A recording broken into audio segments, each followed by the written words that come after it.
Well, hello and welcome to another build video. I have to start out this video by admitting that I'm a little bit embarrassed usually when I bring you into my office. You can look behind me here. It's not just the mess that's the problem. I don't know that I'm ever going to cure that. But if you look at the desk, it doesn't exactly say woodworker, does it? This is a piece of particle board that was made, I think, from some 90s technology company. They got rid of them a long time ago and I picked them up cheap. Well, I would like to fix that in today's build. Today I'm going to create a custom desk that fits this office. It's going to be a little unique because some of the needs I have for an office that's attached to a shop might be a little different from other offices. You can see I've got the design already behind me and it's time to start thinking about putting it together.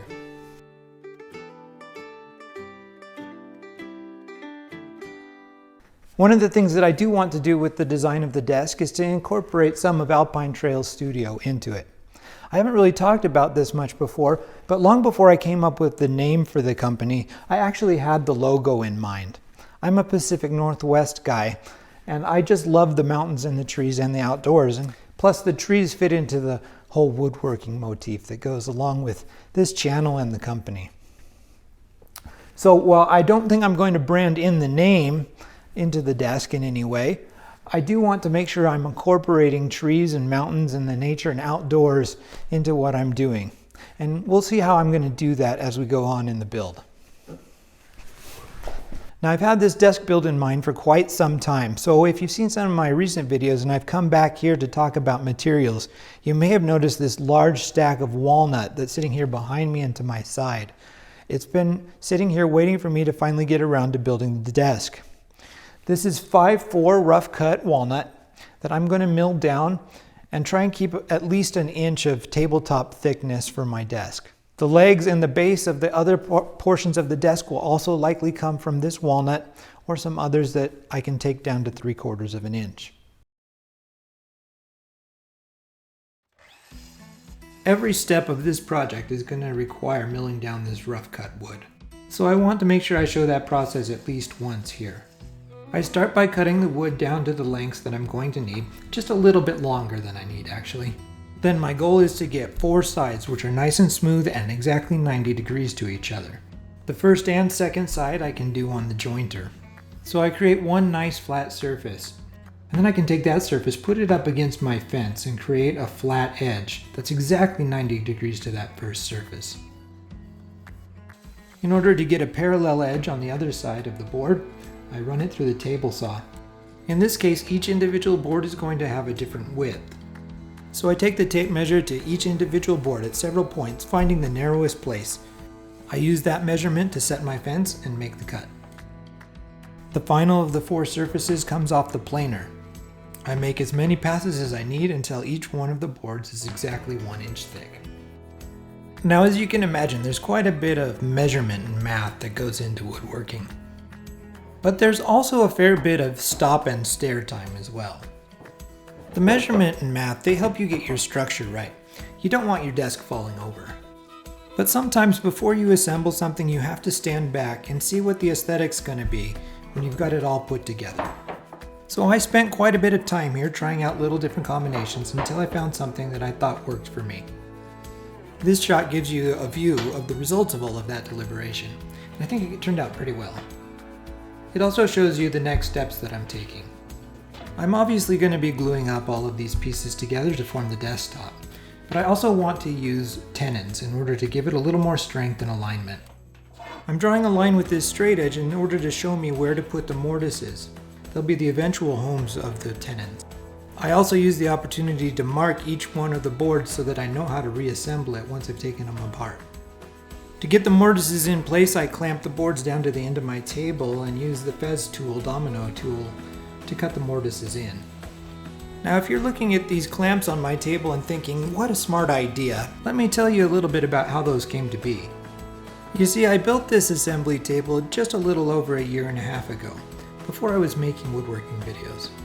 I had had it maybe a week or 2 when I decided to cut something on the top of it.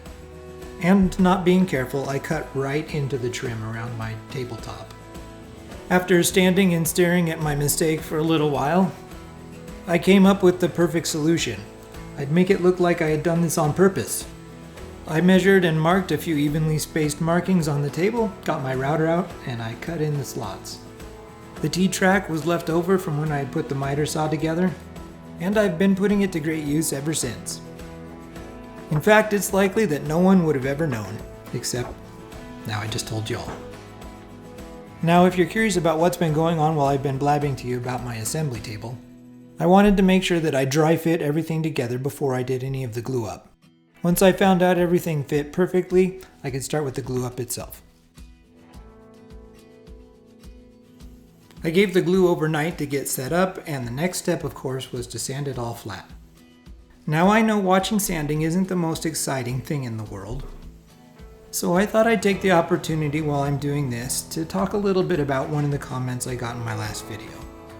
Someone who I'm sure is a very loyal viewer wrote me some feedback. To quote that feedback in full, "The bald is a huge distraction." Now I take all of your feedback very seriously on my videos, and I'm always trying to find ways to improve. Unfortunately, I didn't really see a way outside of my hairline situation. I've been making these videos now for almost a year. Has it been possible that all of this time, no one has actually seen the woodworking? Am I destined to be a complete content creator failure? Fortunately, my time sanding gave me some time to think about this.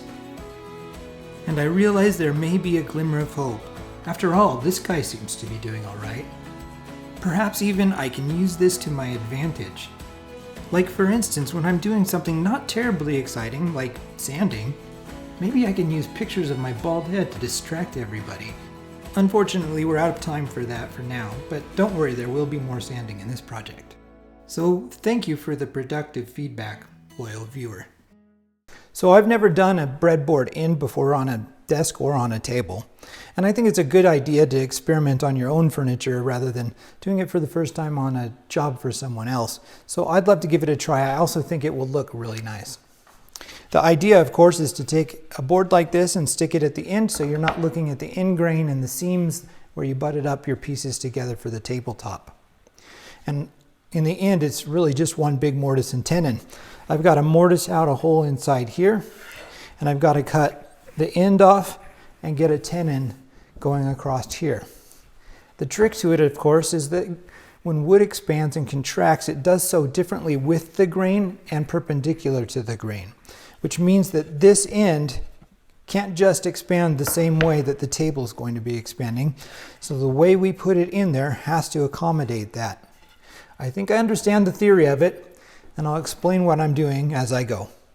I will be cutting the mortise on my routing table using a 1/2 inch bit that's been set 1/4 inch away from the fence. I also marked the fence with 2 pieces of tape. These pieces of tape show me where to start my cut and where to end my cut relative to the ends of the board. The bit that I'm using on the router is a plunge bit. The cut is done first by plunging the board into that plunge bit just a little bit past the mark I have with my tape. I pull the board a little bit towards me to match the end of the tape and then push it through till the other end matches that end of the tape. The result is a clean mortise cut. Once the mortises have been cut into 4 breadboards, I have to turn my attention over to the tenons. But in order to do that, I first have to square off the ends of the table, which I do with this track saw. I want a clean edge next to my tenons, so I also use the track saw to that, but I set it this time to only cut 1/4 inch in depth. I do that on both sides of the table and then adjust my guide backwards further. The newly set track guide allows me to use my router to cut off the remaining 1/4 inch necessary to give me my tenon. I do this on both sides. The 1/2 inch tenons are completed by cutting the ends off. The parts hidden inside the mortise I go ahead and cut with a saber saw, but for the visible parts I use a Japanese style pull saw.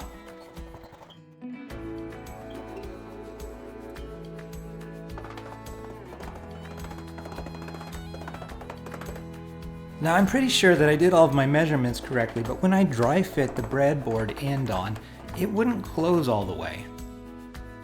I tried to figure out what was going on, but really never did. I decided though in the end just to go ahead and cut off a little bit more of that tenon. And once I did that, everything fit fine. The ends themselves are going to be connected to the desktop by wooden dowels.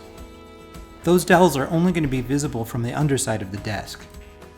So I drill some slots into the tenons themselves that go all the way through, but on the breadboards the slots are only cut into one side.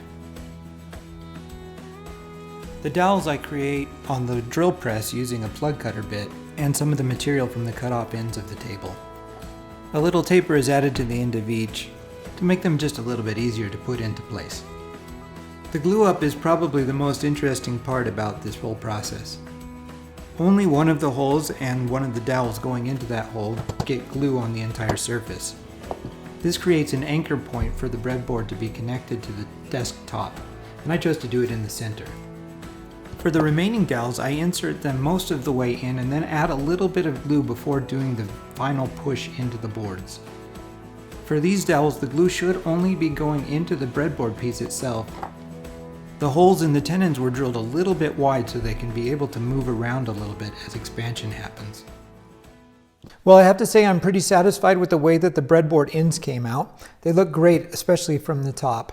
It was a little harder than I thought it was going to be, but that might be because it was my first time. And I would say that the biggest lesson I took away from it is that I would never try an attempt to do that again with anything less than 1 inch thick. I really would have preferred this to be about 1.5 inches to really put that together and have it be a little bit stronger. Still, it came out right, and we're going to keep going with it. I think for the most part, if you were making a desk and you just wanted a standard desk, you'd stop right here. You maybe round the corners off, give it a little bit more of a sanding, and you could finish it and have a great desktop. But I want to do a little bit more. For one, I want to put that mountain theme into the top of the desk, and that's going to mean using the shaper origin. We'll show that pretty soon. And the last thing that I want to do is I want the cord management to be there as well. Now, the normal way to do that would be to drill a 2-inch hole in a couple areas in the back of the desk, go to Amazon, buy some $2 or $3 plastic inserts, maybe the metal ones if you wanted to pay more, pop those in, and you'd be good to go. However, I am feeling a little bit like I need to make sure that I'm doing the good woodworker thing. So I was about 5 seconds away from pressing the purchase button over at Amazon when I decided, why don't I make them instead? So we're going to grab some more of the walnut. We're going to go and shape those out, and we're going to create them custom for this desk. That's a lot of work to do. I guess I better get to it. Now, if you're not familiar with the shaper origin, it's really just a fancy router.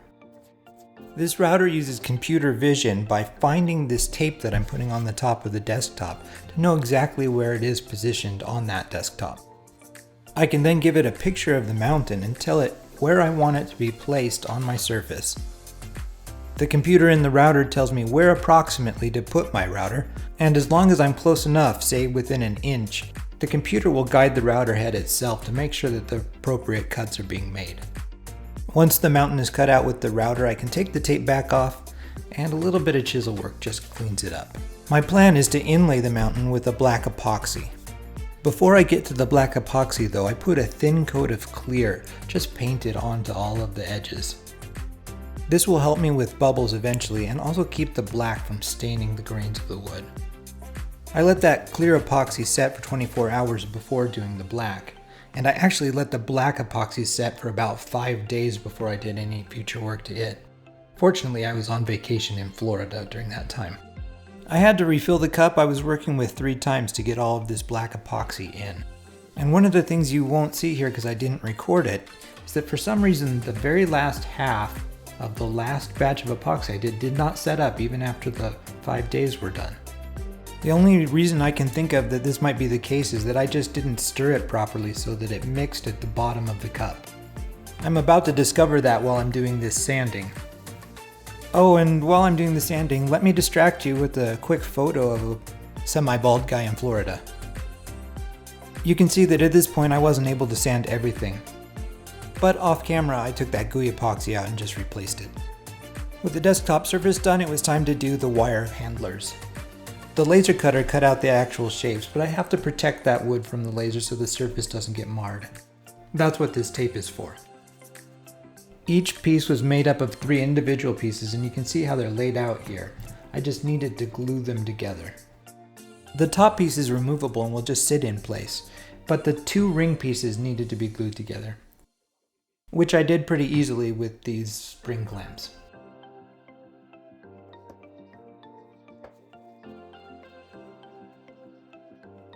After a few hours to get set up, I took them over to the router, gave them a little bit of a contour by adding a 45-degree chamfer to the top. We'll get back to these little guys when we finally assemble the table.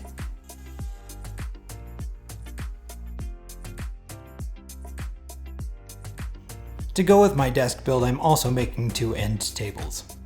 There are a few reasons for this. I want to use the end tables both as a place to put some of my office equipment like my printers, but just as important, I'm trying to get all of my equipment up off the floor. When your office is attached to a shop, a lot of dust gets into it. I sweep it multiple times a day, and I'm still not getting everything. So I brought in one of those robotic vacuums, kind of an older model that we used to use in our house. And it's doing so much better of a job. I figured that the best way that it can do its full job though is to get everything up off the floor and 4 inches away from that floor. So another important feature of these end tables is it's just giving me a way to lift things that are sitting on the floor right now up off that floor and let it be cleaned a little bit better. These end tables are a big enough build that really they could have warranted their own video, but I decided to just incorporate it all together. So you just get a little bit of a longer video this time. But hey, it's like 3 times the cool of a normal build video. Oh, and how did I do it distracting you while I milled up all the materials for the end table, which I promised I wouldn't show you twice in this video. The two tables will have Quaker style paneling on 3 sides. The front will be open on one of the tables, and on the other table there will be a drawer. So my first job is to create the dados that will fit the 1/4 inch panels. For the dados on the table legs, this means using my tape technique once again. The tape guides are telling me how far I need to push the ends of the table legs in order to get just the right size of a dado. Now because these dados aren't centered in the legs, I'm going to have to be careful and make sure that half of them are done right up against the fence a 1/4 inch away, and half of them are done so that they're on the other side of the leg. The dry fit both lets me see that the grooves do work with my panels, and allows me to put some markings in so that I can add some domino cuts for the actual assembly.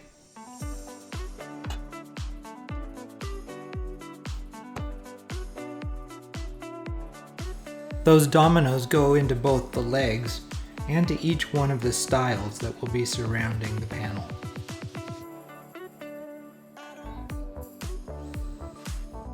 The important thing to keep in mind during the assembly is that the glue doesn't go onto the panel itself. It should just be floating in there. So some care is necessary to make sure that that glue just gets on those dominoes and onto the edges of the stiles. The back panel is created the same way. And the only reason that I waited to cut this dado till after the sides were assembled was so that I could see what layout I preferred. Now before I put all of these sides together, I want to make sure that I have a mechanism for attaching the tabletop. My method for that mechanism is to use pocket screws through the stiles and into the tabletop itself. That means cutting those pocket holes into the back and front stiles, which I haven't attached yet, as well as the side stiles, which are attached to the sides already. To prepare for the final assembly, I add a few more domino holes, and I attach this one inside board, which is going to act as the mount plate for the drawer slides. With all of the pieces ready, I glue it all up together and have a final frame for the tabletop. The most important part throughout this whole process is making sure that everything is square. While the glue sets up, the tops of the tables get a little treatment on their edges.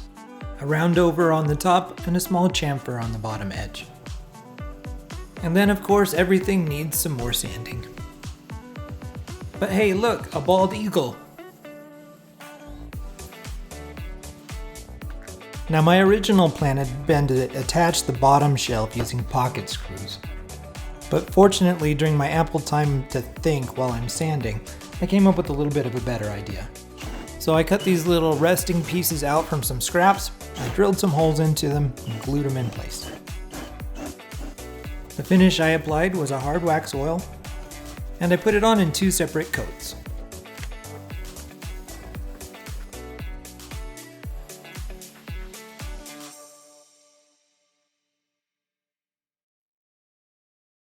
As the finish is drying on the second coat for those end tables, there's really only one more thing we need to do before we can do the final assembly for the tables, and that is to make the drawer. Now, unfortunately, in this video, I'm not going to be able to show you all of the steps that go into making a drawer, and that's because I already have some of the pieces made. When I did all of these cabinets here for my shop, I did a few extra pieces of drawer material, and I'm going to use those today. I just need to resize them a little. But I can give you a general sense of the concept. The drawers have a bottom that fits into this groove here that's been dadoed out of the wood, and there are rabbet cuts on the 2 sides. I can then take a front piece and stick it in, and a back piece, and stick it into those dados and staple them in place. That's really all there is to it. I add a little bit of glue and I staple it, and I don't add any glue to the bottom. And you've got a drawer box. It's pretty simple to do. So I'll show you the assembly part of that, and then we'll get on to assembling the tables themselves. And here is that assembly. It's not too difficult. Bam, bam, bam. 4 pieces are put together and you have a drawer. Now let's talk about drawer slides. I almost always prefer bottom-mounted drawer slides. But in this case, since I was only doing 1 drawer and my cabinet supply shop is 25 minutes away and Home Depot was 5 minutes away, I decided to buy the side-mounted drawer slide. And of course, it very quickly became a lesson in why I prefer the bottom-mounted drawer slides. A lesson I seem to forget and have to relearn all the time is that you don't just take off the 1 inch that the drawer slide manufacturers tell you to. You need just a little bit more than that. So when my dry fit was a little too tight, I ended up having to take the drawer box over to the table saw to thin it down a bit. Fortunately, I did get it working in the end. Now, there are a variety of ways in which you can attach a drawer face. The way I'm using today is to first drill out the holes that will be used for the handles. I then use some playing cards to position the drawer face, and then I attach it temporarily through those drawer handle holes. A few cabinet screws secure it from the back. Then I can take out the temporary screws and add the handle. The shelf at the bottom is attached with a few wood screws through the holes I drilled previously. The tabletop is also temporarily clamped to hold it in position, and then a few pocket screws hold it in place. And here is the final result.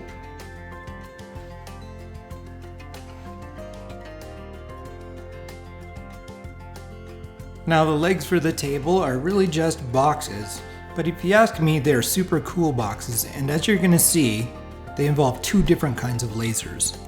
The structural pieces of the inner part of the box are going to be connected together using pocket screws.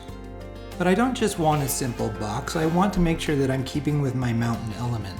So the first laser gets involved by creating a template of some mountains that's going to add a decorative element to the inside of the box. Plastic template that I cut out is a 1/4 inch thick, which conveniently works really well with the 6mm setting of the domino hole. The plastic though was just for a test fit. The real thing's going to be made out of walnut, which I'm cutting down to about 3/8 of an inch. I mark it out using the template, and then I go to the bandsaw and make a rough cut on it.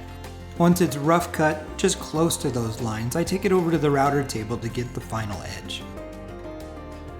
If you're wondering how that template is connected to the wood, it's just a little bit of hot glue, which you can peel right off when you're done cutting. The wood is intentionally a little thicker than 1/4 inch, but the tabs that go into the mortises that were cut by the domino joiner need to be a 1/4 inch, and I do that with a little chisel work. With the decorative and structural pieces ready, I can assemble the frame of the inside together. The top pieces of the box provide the connection to the tabletop itself, and so I drill a few holes for those. These 2 are connected using pocket screws, and when we're all done, we get to go on to laser number 2. Now, I don't own a plasma cutter, but I have a friend and neighbor who does, and he took this video cutting out some 3/16 inch steel for me. These two cut steel plates are going to make up the main focal point at the two ends of the desk. And here you can see how well they turned out just before I had them powder coated. The two steel plates are going to fit into the ends in a manner similar to a shaker panel. So my next job is to cut in the grooves for that panel, much the same way I did for the end tables. Since I have a little more surface area to work with connecting these end panels compared to the inner ones, I decided to connect them together using glue and the dominoes rather than using the pocket screws.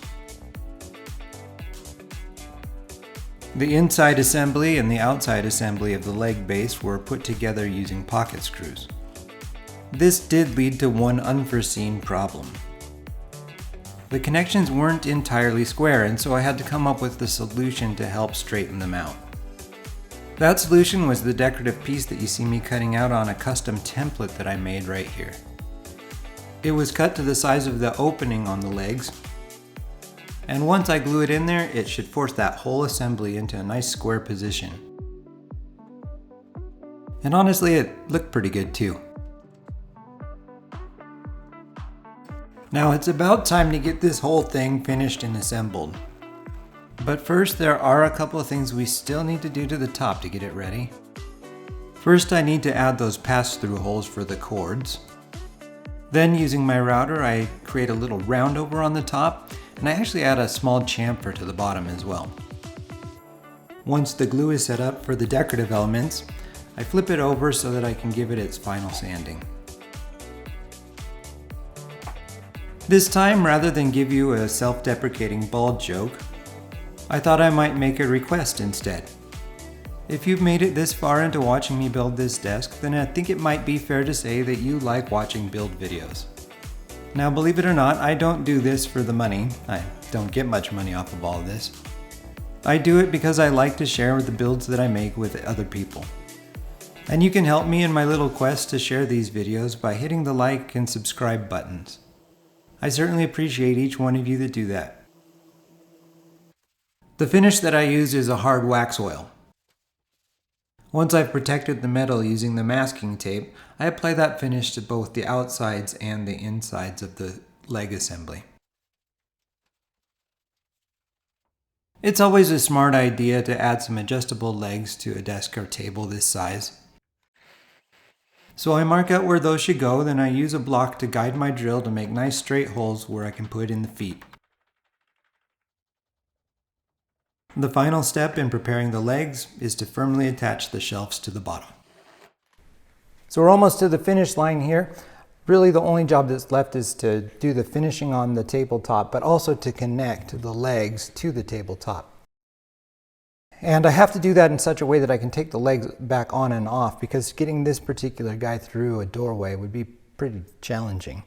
So the way I'm going to do that, I had already drilled some holes at the top here. Those are for connecting into these little guys right here. They'll go into the wood, and then I can screw them down and hold them in place real firmly. Then we can get this all finished and assemble it, and I have a new desk. Now put your tape measure away for this part of the build. The best way that I've found to do this is to position the legs right where you want them, then use a counter punch to mark where those holes should go. A piece of masking tape on your drill bit will guide you for how deep to make those holes. Then you simply punch them into each place you mark with the countersink. I prefer to apply the finish before actually inserting the rivet nuts. And I certainly think it's important to put the finish on both sides to avoid warping. Once the finish is set up, the rivet nuts can be screwed directly into the holes, and the final assembly can be screwed directly into the rivet nuts. And here you have it, all put together.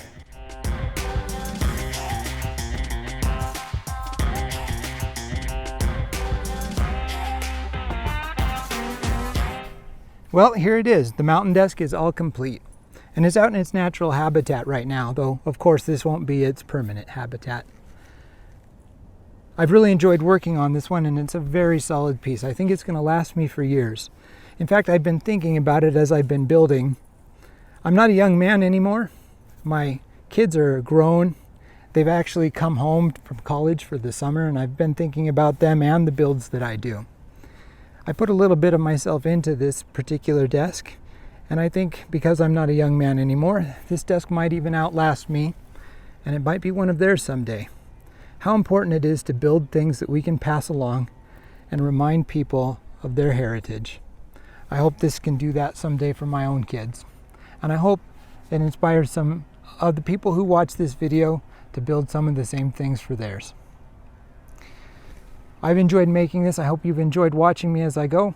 And if you did, I hope to see you in a future video.